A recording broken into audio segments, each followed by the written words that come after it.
Well, good afternoon. I'm Brian Reagan, and this is Tyler Kelly. And where are we coming to them at this beautiful lunchtime? We are coming to them from the Lake Butler Church of Christ in Lake Butler, Florida. All right. And we are in Mark chapter 11 today. And Brother Tyler is going to read us verses 15 through 19. And so they came to Jerusalem, and then Jesus went into the temple and began to drive out those who bought and sold in the temple, and overturned the tables of the money changers and the seats of those who sold doves. And he would not allow anyone to carry wares through the temple. Then he taught, saying to them, Is it not written, My house shall be called a house of prayer for all nations? But you have made it a den of thieves. And the scribes and chief priests heard it and sought how they might destroy him. For they feared him, because all the people were astonished at his teaching. When evening had come, he went out of the city.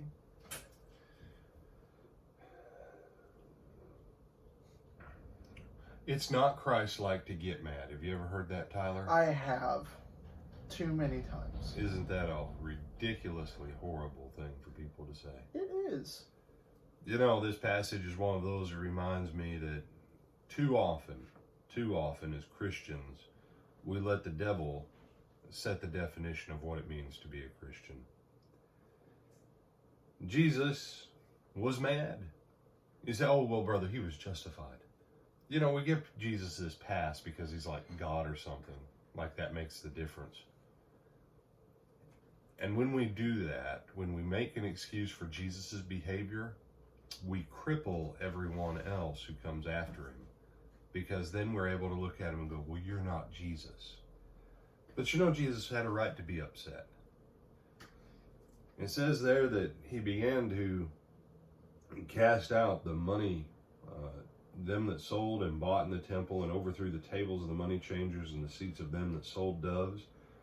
And he would not allow that anyone would be able to carry any vessel through the temple.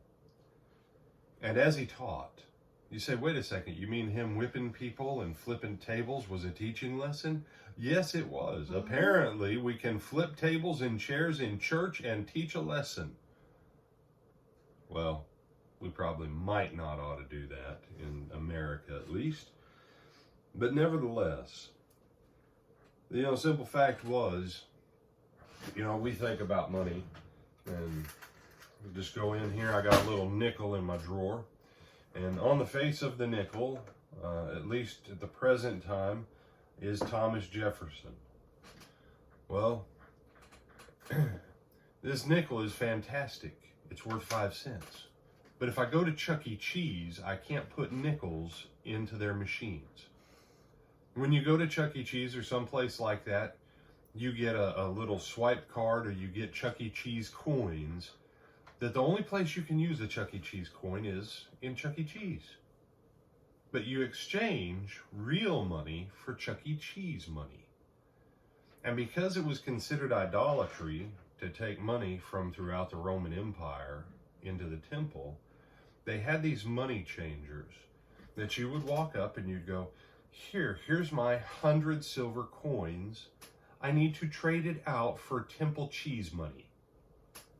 And they would sit there and they go, I don't like your mustache. You sound like you're from this or that region. I think your exchange rate is 1 to 10. But wait, I can only buy this with that. Oh, well, tough. Either you're buying this dove over here for 10 temple cheese coins, or you're getting nothing. And so the guy would exchange at that rate, and someone else might come and they might do a 1-for-1 or whatever.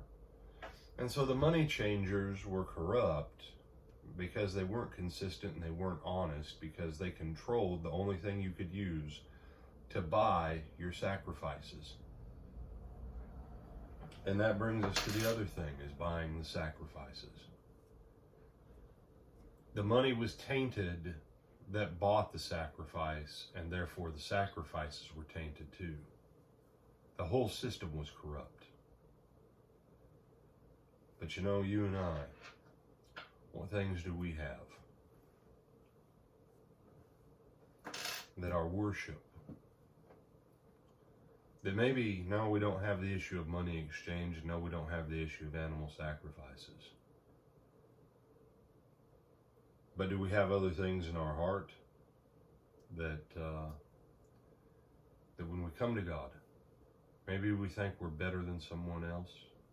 Maybe we think we're more holy than someone else. Maybe we think because we are second, third, or fourth, or fifth generation in the churches of Christ, as it were, since there is no such thing in the Lord's church, every generation is the first. His church is always being renewed, just like a body. But are we trusting in things that are outward appearance? You say, this sounds a little bit like this morning. That fig tree he cursed because it had leaves that looked like it should have been is the temple he drove people out of and flipped the tables, because it didn't have fruit, and what it did have, it wasn't what it should have been. Tyler, do you have some thoughts on this passage? No, sir. You sure? Do you have some thoughts on the overall concept? Of course. Well, then say a couple of them. Well, like I said. All right, that's one. Now, what's your second one? Well, even then, both, like you said earlier, Jesus gets mad because these people are the ones who are supposed to know the rules, and they're supposed to know this is what we're supposed to do in the temple, and because, like you said earlier, they're more concerned about themselves and making more money for themselves and basically spiting everybody else. They do what they know is wrong just because they think it will better themselves at the time, because they're like, who cares about everybody else? We're not doing this because we love God. We're doing this to put more money in our pockets. And like you were saying, that doesn't need to be the way we need to live, because we need to live both in service to others, but not because we're just trying to be self-serving about it, but because we're trying to bring others to Christ. Well, and carry that back to where we were yesterday when we closed out, about Lazarus, and that his sister brought that oil of spikenard, and people wanted to bother her. She was doing good from her heart to the Lord. Mm-hmm. But because people had a good excuse, they said, oh, this money could be this way. She's wasting it by doing good to someone. Mm-hmm. A lot to think about. As you and I go through this week, this Passion Week, or what some people call Holy Week, let us look in ourselves and see which side of the line are we really on. And if we're not on the Lord's side, then let us do what we need to get there. Brian Reagan, this is Tyler Kelly, and we bid you Good afternoon. good afternoon, good day. Go in the blessing of the Lord.